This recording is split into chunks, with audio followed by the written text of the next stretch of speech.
35, siyudad sa Bacolod. Suno kay Espino, patay ang biktima matapos nakaangkon sang maluma nga pilas sa iyas ni nga lawas. Ang bangkay ni Tingson ang nahaya karon sa Mahar Funeral Parlor, samtang si Dalino ang detenido naman sa custodial facility sa Police Station 7. Gindakop sa sulod mismo sang Moises Padilla PNP sa Barangay 5 ang nagpakilala nga miyembro sang International Police Commission H-World UNPI. Ang sospetsado ginkilala kay Benji Ruenata, 46 anyos, kag pumuluyo sa Barangay Gargato o Gargato sa Banwa sang Hinigaran. Sunod sa Moises Padilla PNP, hungod nga nagpadulong sa police station si Ruenata kag ginpresentar ang kaugalingon bilang miyembro sa nasambit nga grupo. Ginhangyo siya ni Deputy Chief of Police, Police Lieutenant Johnny Oro, nga ipakita kung na may dala siya nga armas. Ginpakita man sang suspetsado ang kalibre 45, kag may magazine lakip na, ang 7 ka wala pa nagkalupok nga bala. Wala sang may ipresentar nga dokumento si Ruenata, rason nga gidayon inigin aresto ni Oro. Ang suspetsado nagapabilin sa custodial facility sa nga Moises Padilla PNP. Gindakop naman sa kapulisan ang nagpangsulong nga senior citizen sa Hacienda Tubay Lopez sa Barangay Efigenia Lizares, siyudad sang Talisay. Ang ining suspetsadong kilala kay Jose Alontaga, 63 anyos, kapumuluyo sa Buman nga barangay. Sa investigasyon sa Talisay PNP, ginsulod ni Alontaga ang puloy-an ni Rosemary Villanueva, 53 anyos, kag nagsinggitan dala bunot sang armas lutang kag gintaya sa iya. Nagpangayo sang tabang ang biktima, nagwa ang suspetsado sila puloy-an apang nagpalupok sang makatatlo ka beses. Nakaresponde ang Regional Mobile Force Battalion 6 kag nakita nila ang ining si Alontaga nga nagalakat kag gindakop nila ini. Nakuha sa kay Alontaga ang kalibre 22 nga revolver nga may 5 ka bala nga wala pa makalupok kag 3 ka basiyo. Ang ining si Alontaga karon yara na nahunong sa otoridad para sa proper disposition. Dakop ang mag-amay sa bypass operation sa Puroksigay, Barangay 2, Siyudad sa Bacolod kahapon sang hapon. Ang mga suspetsado ginkilala kay Jose, 30 anyos, kag Jose Bonsa, 66 anyos, lunsay nagapuyo sa mga lugar. Masobra 200,000 ka pesos nga balor sang nasuspetsuhan shabu ay na-recover sa mga katabo sa Bacolod City Police Office City Drug Enforcement Unit batok sa mga suspect. Nakuha man sa ila ang 21 ka mga plastic sachets nga nasuspetsuhan shabu nga may 30 gramos ang kabugaton. Suno kay Police Lieutenant Paul Vincent Pendon, ang mag-amay ginakabig nga high value target kag napriso na sadto sa kaso man nga illegal nga droga. Apang nakagwa matapos maka-avail sa nga plea bargaining. Presto ang mag-amay sa custodial facility sa Police Station number 2. Na-rescue naman ang 91 ka mga negranse nga locally stranded individuals nga yara sa Tabuelan Port sa probinsya sa Cebu. Paagi man sa bulig sa Provincial Incident Management Team. Ang ining mga LSI sing nalakipan sang 3 ka mga kabataan ang nagikan sa nagkalilain nga banwa kag syudad sa Negros Occidental. Pila ka mga LGU buses kag isa ka ambulansya ang nagpadulong sa Cebu para kuhaon ang ining mga LSIs. Ang mga negranse LSIs ang gindala sa Cadiz City Health Facility para sa health protocol kag COVID-19 testing. Sa ibang pang balita lokal, na ayawan sang suway ang City Legal Enforcement Unit nga na-assign sa Libertad Public Market matapos madamo sa nagbukas ang ilang baligyan apisar nga ginmando ni Bacolod Mayor Evilio Nardia nga serado ang 3 ka merkado sa kada Domingo umpisa kahapon nga adlaw. Suno kay Edwin Legaspe, ang team leader sa nga enforcement team, pila na kaadlaw ang nakaligad sang ginpahibalo na nila ang mga ini nga manirado sa adlaw sang Domingo apang nasurpresa sila nga nagbukas sa gihapon ng iban. Aminado naman ang iban nga manubaligya nga kahibalo sila sa pagsira sa Libertad Public Market apang ginbaligyaan lang nila ang nagaayo nga mga manugbakal. Nagpromesa naman ang mga ini nga magasirado na kag tumanon ang mando sang alkalde. Sa Burgos Public Market, may bugas man sa likod nga bahin nga yara sa Dalan Ramos. 100% naman nga sarado ang Central Market sa downtown sang syudad. Una nga ginpahayag ni Nardia nga hindi pwede nga ara ang mga baligya sa mga market vendor samtang ginapatigayon ang maidid nga disinfection. Nagapanawagan naman ang local government unit sa syudad sa Sagay sa mga residente nga mangin kalmado kag sundon ang minimum health standard. Inikadungan sa pagpagawa sang public advisory sang sagay nga padayon ng contact tracing sang tanan nga close contact sang confirmed positive case number 44. Nasaad sa advisory nga nagumpisa na ang maidid nga disinfection sa mga lugar nga nakadtuan sa pasyente. Napaidalom sa lockdown ang purok Malipayon sang barangay General Luna para malikawan ang paggawa sulod sa mga pumuluyo sa lugar. Kahapon nga akong karon adlaw Lunes, natala na nga ipaidalom sa swab test sang Provincial Health Office ang mga close contact sang nagpositibo. Aksyon Radio Philippines Standard Time, las 6:14. Kag sa ato naman mga ka-aksyon, subong nga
Preventive suspension ginaduso ni Vice President Robredo batok sa mga PhilHealth officials nga ginaangot sa korupsyon. Samtang Senator Bong Revilla Jr. nagpositibo sa COVID-19.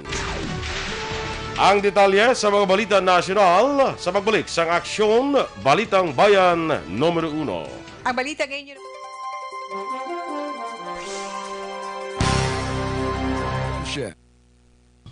Sa liwat, padayon ang aton diri nga pagpanamyaw sa aton nga mga kaaksyon nga nagapsunod sa aton Facebook. No? Si Josefa Cabrera, good morning man.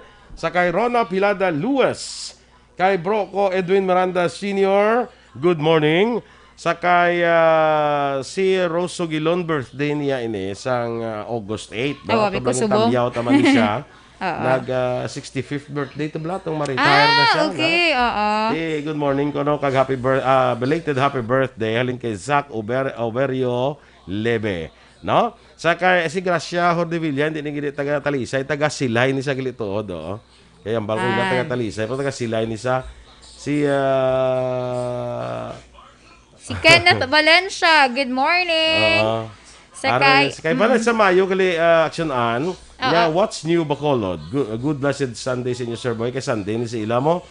Isa lang gid man to sila tuod sa katong Mayo man nga nagligad. Siguro bangkotong sa corona. We're enjoying our weekend here in Mississippi River camping and canoeing. Mayo pa siya mo no? Good morning kay Miss Santander. Sige. Sa kay Talalane Andren nga naga-monitor dira sa Barangay Felisa mayong aga. May na nga pag-monitor man. Kay Edwin Escopel, good morning man. Laila Ferrarin of Keria. Good morning sa tanan kapamati sa Aksyon Radio kag sa mga staff. Good morning. I'm watching from Himamaylan. Mil 900. Ay, 1900, 1900. Good May ara morning. gina. Jesse Rombines sa Indonesia na saya. Good morning, Jesse Rombines. Sakay. Marilo Villar Tanaman, morning sa taga Payao. Binalbagan, of course. Sa kay Antoneta Villado Action Boy, good morning man. Naga-monitor sila. Upod niya si Dodoy kag Arlie Piliado sang La Carlota. Sa kay Margie Gion, good morning mga ka-action. Good morning mandara sa imo. Ching Lee, bugta mga taga Kabayabasan kuno bugtaw na kamo kay adlaw na. Bugtaw na. Sa kay Christina Mamigo Action Boy, thanks ara na nagbalik ana nagapamangkot sila kun kay isa kay di ba may ara kita part nga naga-mute. Naga-mute why sound. Amo na naga-endorse na kami.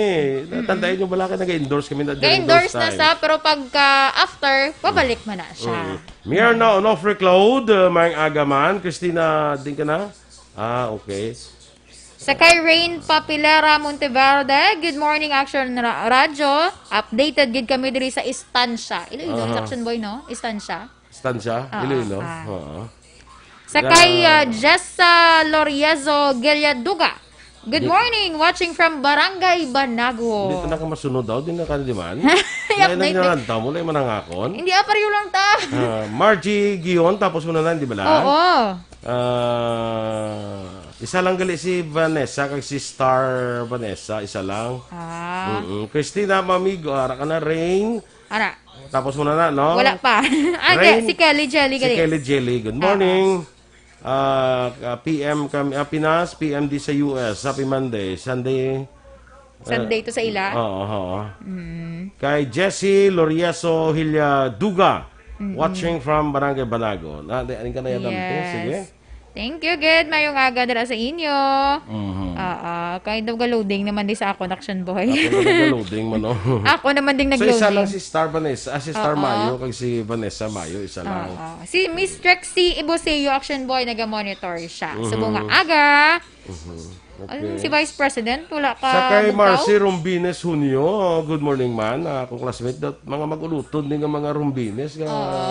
Di sila, gamuli no, pero di sila, no? Si Jesse Rombines, si Kagawad King Rombines, Melchor King Melchor Rombines, si Marcy Rombines, di sila pala mati sa gamonitor sa aton sa nga pagpangalagan. No? Good morning, kids. Sa kay Teresa Linaha Kayaw, Jen Buerom, dira sila sa Bago, good morning. Sa taga-sudad sa Bago, mayang aga. Sa mga taga-Bago. Bago, kung sa dinagalin, si Action Boy Duran. Correct. Mayong aga. Marites Salcedo Duran, good morning man. Ephraim Clarin, watching from Bonifacio Global City. Tagig na, no? Okay, Tagig. Tagig. Patong kantuan ta to bala? True. Dito to kanina gadto. Sa ano? Ato ba lang may daw Italy ba to sa Venice? Sa Global City na, di ba? Kamu lang taguro yan. Wala ko to yan. Sige, standby na kita sa mga balita national.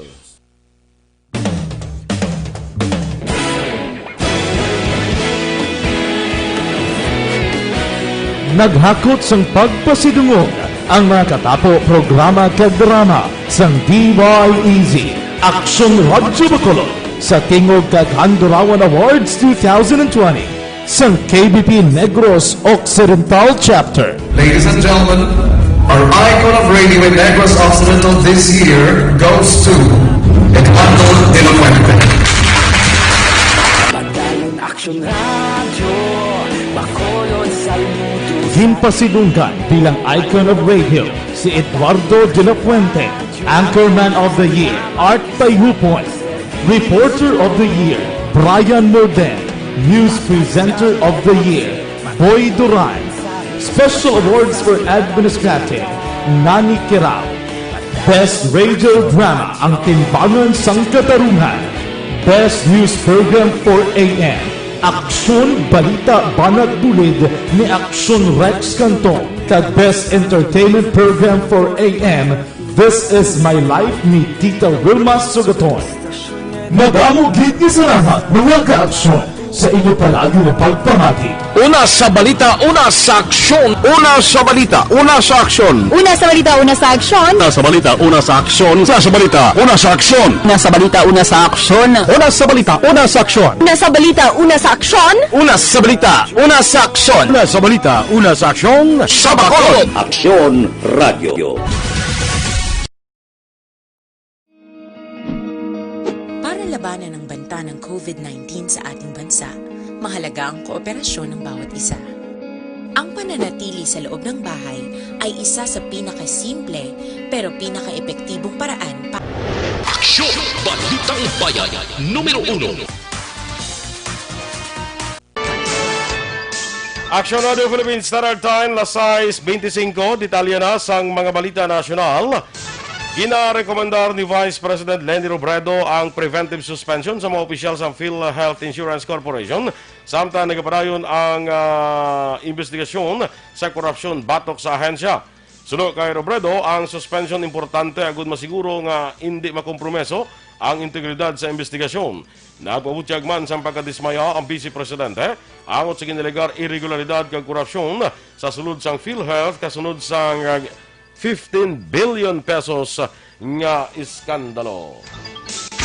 Pabor si Senator Migs Wiring nga pasugtan si PhilHealth President Ricardo Morales nga mag-leave of absence apang ginpahayag ang iban nga opisyal nga maimbitahan sa Senate hearing hindi dapat ma-excuse sa pagtestify sa investigasyon sa anomalya sa ahensya.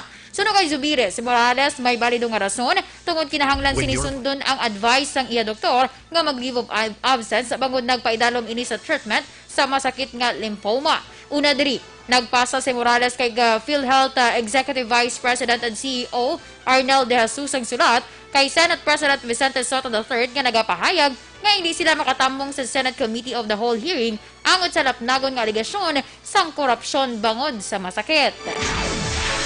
Nag-apply sa legislative immunity si PhilHealth Anti-Fraud Legal Officer Thorson Montes Keith matapos ini siya ang nagtestigo sa hearing sa Senado bangod sa ginregar anomalya sa PhilHealth. Sa sulat kay Senate President Vicente Soto III na pitsan Agosto 6, ginpahayag ni Keith nga nag-apply siya sa legislative immunity sa iyang testimonya kay iban pa nga ebidensya sa hearing sa Senate Committee of the Whole. Naghinyo man sa seguridad si Keith bangod sa involvado nga bilyon na pesos sa among isyo. Kaginpahag sini nga madamo nga physical threats ay nabaton sa din lakip na dire ang pagpamangkot sa isa ka wala makilalang nga persona sang iya sini nga lokasyon. Una na involgar ni Keith nga ang mafia sa PhilHealth ang nagkawat sang 15 bilyon pesos sa PhilHealth paagi sa madata nga fraudulent schemes. Sa dugang pangabalita national, nagpandam si Justice Secretary Minardo Guevara sa mga nagapamintaha sa pagbaligya sang face shield nga pasabto ng mga ini sa kasaguan matapos nga ginpanawagan sini sa publiko nga i-report sa Department of Trade and Industry o kon DTI. Suno kay Guevara, sinuman nga persona nga may impormasyon angot sa overpricing mahimo mag-report sa DTI kag ang Department of Justice amo ang magapamatbat sa mga violators base man sa ginasaad sa existing nga layi. Nagsaka ang demand sa nga face shield matapos gin-require sa Department of Transportation ang mga commuter nga magsuksok sa sini magluwas sa face mask umpisa Agosto 15 bilang dugang nga proteksyon batok sa COVID-19. Ang nasambit nga requirements ng DOTR ginpakabalaot sa madaw nga grupo sa rason nga panibag-o naman ini nga problema sa mga pigado. Ginapanawagan man sa grupo nga ihatag libre ang face shield sa publiko. Abisuhan sang DILG ang lokal gobyerno kag ang PNP nga mangin mabinandayon batok sa mga scammers nga nagapakilala nga contact tracers sang DOH kag nagapangilkil sang kwarta sa ilang mga mabiktima. Sa isa ka statement ginbahag ni DILG Secretary Eduardo Anyo ang extortion kag scam cases ang nagasaka matapos madamo nga biktima ang nagreklamo sa ila talatapan. Sa Biyernes na pagwa sa advisory ang DOH nga nagapaandam sa publiko batok sa mga swindlers nga nagapakilala nga miyembro sang DOH contact tracing team.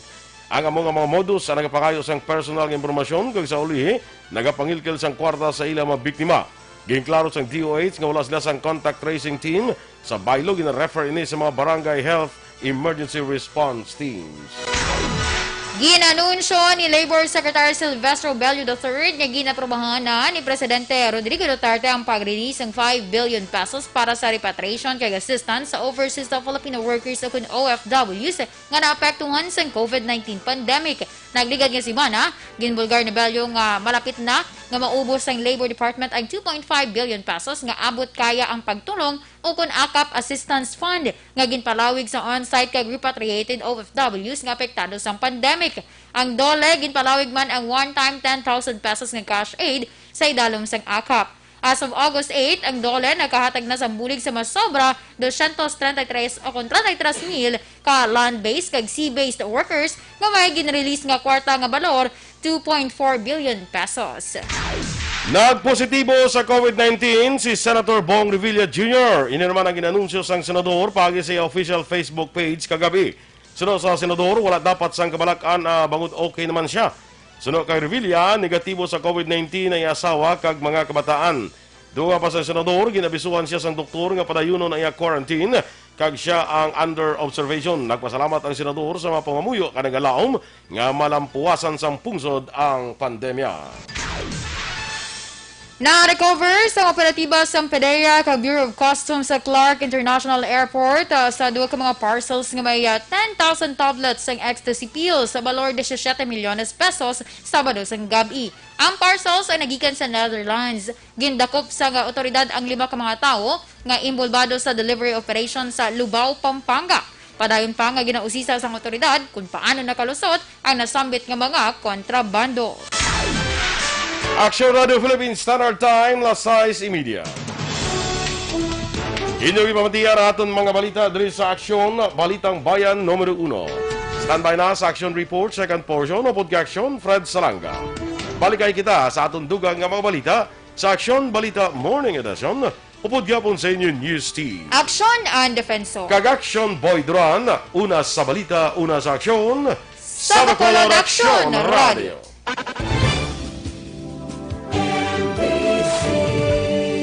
Manila Broadcasting Company.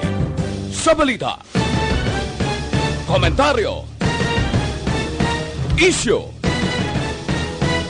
serbisyo publiko. Aksyon Radio!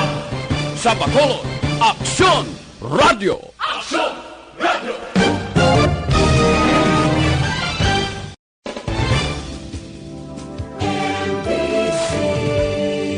Manila Broadcasting Company. Sa balita, komentaryo, isyu, serbisyo publiko. Aksyon Radio! Sa Bacolod, Aksyon Radio. Aksyon